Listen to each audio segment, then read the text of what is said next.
What's going on, everybody, and welcome back to Comic Breakdown. In this video, we are jumping into Deadpool issue number 8. Now, we are a couple issues behind, but we're going to be working on getting caught up. There are also a handful of other comics that we haven't gotten to yet, but I promise you, anything that we have been covering, we will get caught up on. Now, Deadpool, yet again, is fighting for his life. But that is because of the newest love of his life. That, of course, is Valentine. But with this assassin organization hot on their tail, they now have to wonder, what will they send next? Make sure you guys have subscribed to the channel, make sure that you like this video, and with that being said, let's dive into this breakdown. Alright gang, so as we dive into this issue, we are picking up with quite a shock. Deadpool is finding himself completely normal. His regular skin, Ellie sitting at the door waiting for him to wake up. At this point, Wade has no idea what the heck is going on. As he looks in the mirror, he sees that he is perfectly fine, getting dressed and headed into the kitchen, Ellie proclaiming that she brought him. When we come into the kitchen, what we see is Cable, Spider-Man, Wolverine, and Domino. Everybody's sitting down at the breakfast table getting ready to eat, while Cable is making pancakes. And at this point, Wade is so confused, but he sits down at the table, wondering why everybody is at his house. Wolverine says that this is a Saturday tradition, so everyone shut up and eat your pancakes. But the longer he sits here, the more he feels like something is missing. Domino is telling him that this is the concussion you took from Taskmaster. Not really sure when the last time he'd even seen Taskmaster. Spider-Man says that they fought him yesterday. They all did as a Fabulous Five.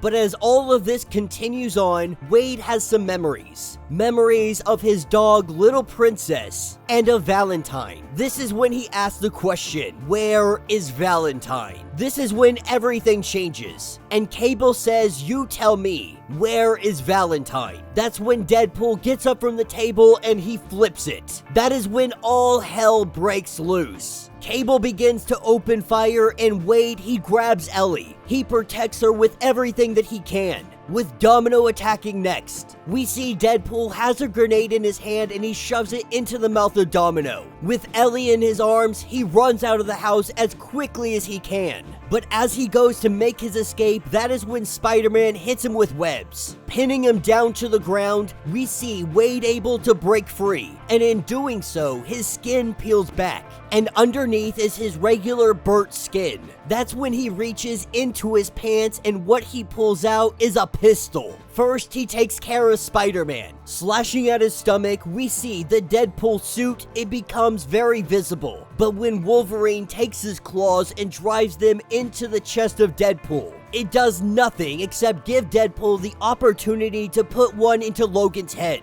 And when Cable comes around the corner with Ellie in hand, that is where we have the arrival of Valentine. They come in and drive a sword right through the chest of Cable, and then they slice him in half.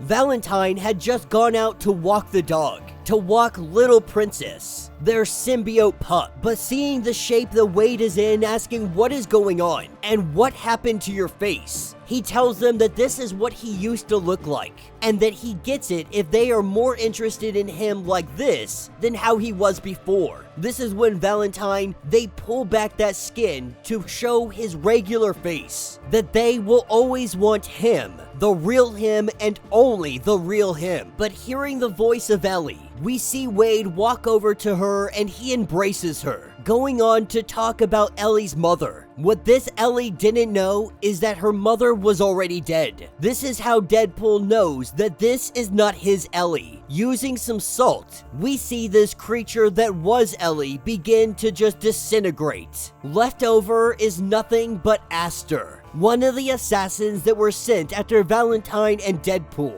And at the same time, we have dozens and dozens of knives that land in the chest of Valentine, Deadpool, and Little Princess. This is because of Alcadone, with Princess being the only one left standing. All of those knives, they are all put into one and drove right into the chest of Little Princess, with Deadpool telling her to leave Princess alone. He's trying to get up to his feet. He is pulling these knives out of his body, but he quickly learns that he is not healing. This is because each of the knives, they were laced with poison. One grazed and it stops the blood from clotting. It shuts down the body's ability to heal, one system at a time. And Valentine is the one that actually made this poison to begin with, as we see them pack up little Princess, because that is the whole purpose on why they even came. Killing Deadpool was definitely part of it, but kidnapping Princess, that was the major plot here. With them making their exit, we see that Valentine is very much still alive, but barely. And so they crawl over to Wade, because that which can be made can be unmade.